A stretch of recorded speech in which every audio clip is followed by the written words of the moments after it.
I told y'all the whole Ukraine thing was a nothing burger.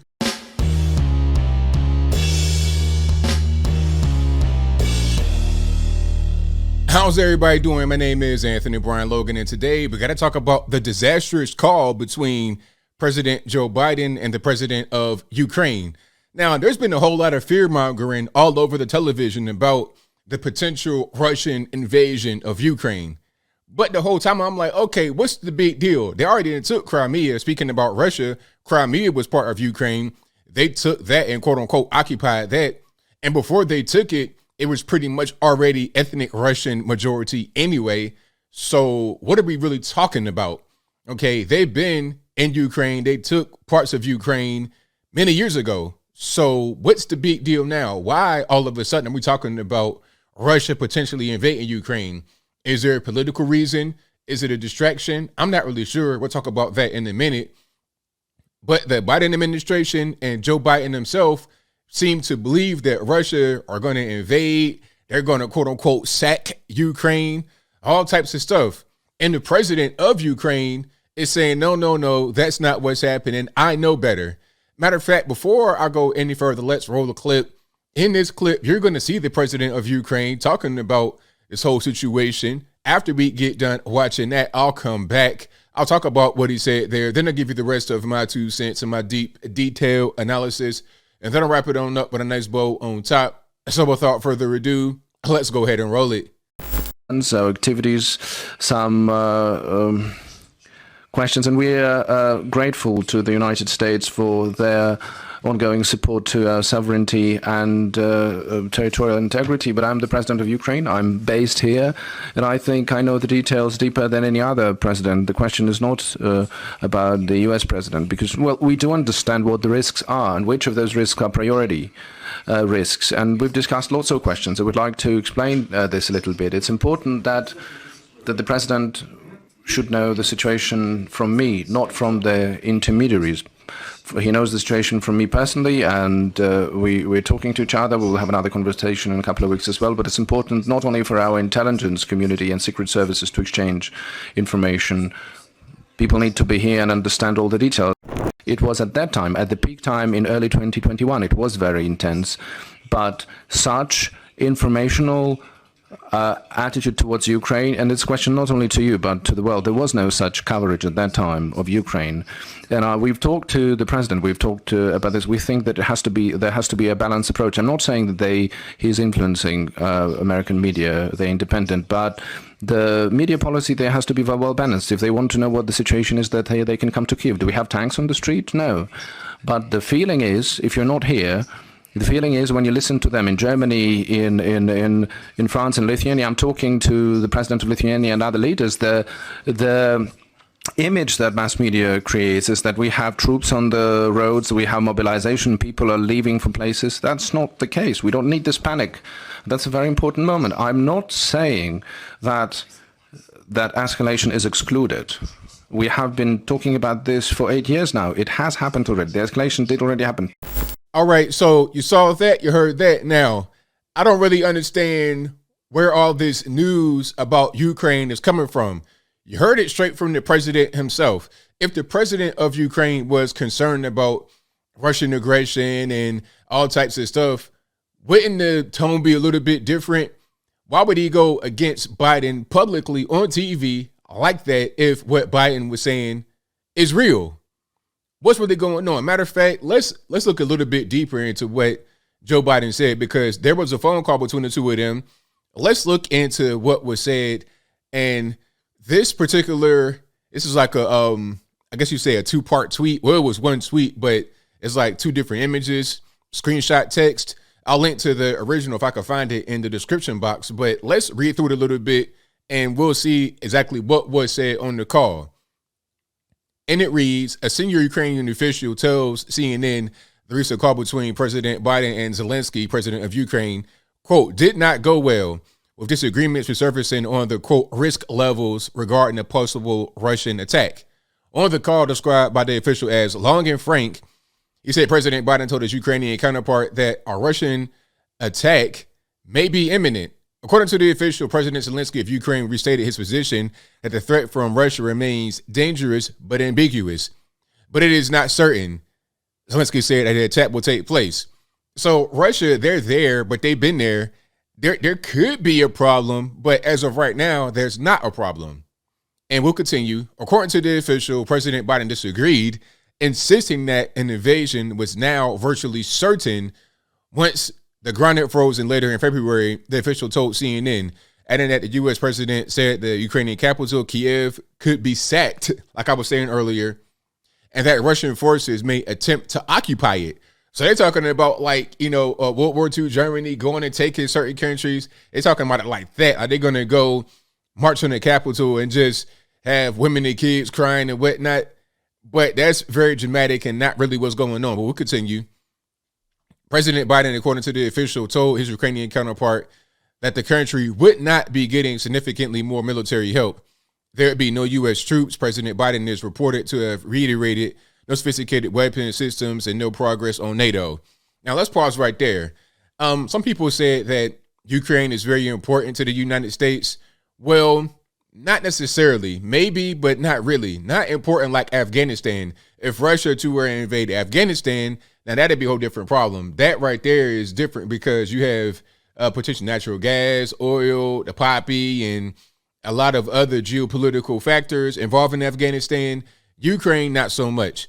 Ukraine is pretty much aligned with Russia to a certain extent. They're not the same as Russia, obviously, but they're pretty much aligned.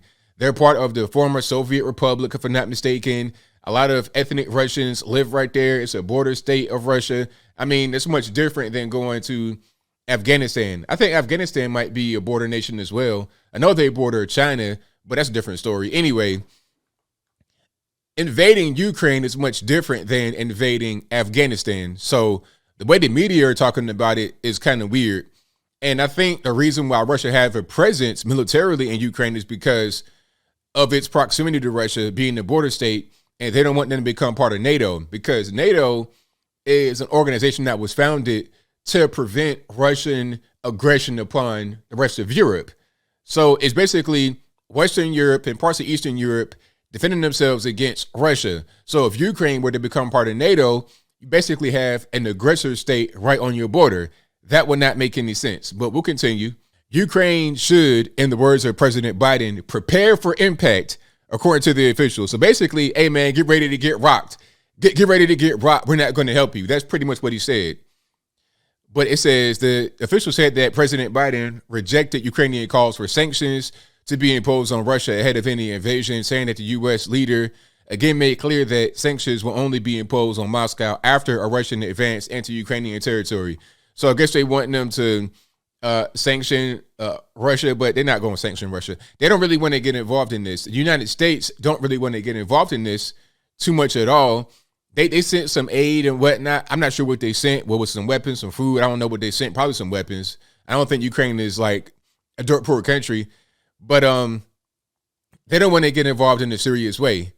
And the question remains: why are they doing this? Why is the media ringing the alarm of a potential Russian invasion on Ukraine?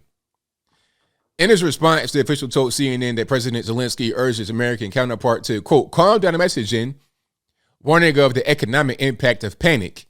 He also said Ukrainian intelligence sees the threat differently, as do other countries in Europe. So when you have the United States media and the government talking about Russia, Ukraine is all over with, that has a big impact on Ukraine economically, because tourism, because citizens not wanting to, they're trying to flee Ukraine. It's a problem. So let's just, pipe down and relax and not get everybody all stirred up in the tizzy. The Ukrainian leader pointed to a recent breakthrough in negotiations with Russia in Paris, saying that he hoped a ceasefire agreement with the rebels and eastern Ukraine would be maintained. He also said U.S.-Russia NATO talks still had some distance to run before diplomatic efforts had been exhausted. And the whole talks in Paris, I think that was between Ukraine, Russia, and some other countries. They were negotiating at the table. Vladimir Putin, Zelensky from Ukraine, if I'm not mistaken, they had talks. Now, I don't think the Biden administration knew about these talks. So they're going on television, ringing the alarm, talking about Russia is going to invade. Meanwhile, you're not even really understanding that they're trying to talk and work things out. You don't even know that part, but you're still going on TV talking about what's going to happen. It's pretty weird to me. But this whole thing is just way overblown. I saw another post that I'll link in the box where it was a person from Ukraine talking about, hey, I live in Ukraine and Russia has been here with military since 2014. Okay, so they took Crimea. They've been here since then. They've been here before then. They have the military. They got the military uniforms. They got the weapons. They're speaking Russian, the ethnic Russian, obviously. So they're here. They have been in eastern Ukraine for many, many years at the exact same level. So why is it now in the past week or two, they're talking about Ukraine? There's a political thing going on. There's an economic thing going on. And I think it's also a way to distract away from what's happening with the United States. I mean, you got the inflation going crazy. There's no confidence in the president. You got midterm elections coming up. You got all kind of things happening. So maybe they want to craft a narrative saying, okay, Biden will come in, save the day. He'll fix those dastardly Russians. He'll put Vladimir Putin in his place. Maybe it's for a political purpose, but it's not helping the whole world. It's not helping those who you say that you want to help. You say you want to help Ukraine. You want to prevent Russian aggression, but you're egging that aggression on for no reason other than self-serving purposes, in my humble opinion. Maybe there's another reason. But if there is, I can't tell what it is. Y'all let me know. But I think I'll leave that right there for now. And what say you? How do you feel about what's happening here with Ukraine? Is it a nothing burger? Is it something that they're getting all worked up about for no real reason? That's what I feel like it is, because really, I mean, the whole thing with Ukraine, there's not really going to be an invasion. If there is an invasion, it's not going to be any different than what it has been already. It's not going to be any different. Okay, Russia, they've been there for a while. They already took Crimea. Why wasn't it a big outcry when they took Crimea? That was part of Ukraine. That was Ukraine's territory, Crimea, and Russia took that. So where was the alarm being rung right there? And they've been in Ukraine for a long time. It's been an ongoing thing. It's been a quote unquote war or aggression happening for a long time. There's videos on the internet of them talking about it. Like I remember watching the Vice News video from years ago talking about this, where you had reporters on the ground and you saw the Russian troops there years ago, like 2015, 2016. So why all of a sudden now in 2022 is it a problem? Whatever your thoughts are, please let me know in the comments below. And that's all I got to say for this video. If you like what you heard, please comment, rate, share, and subscribe. Peace.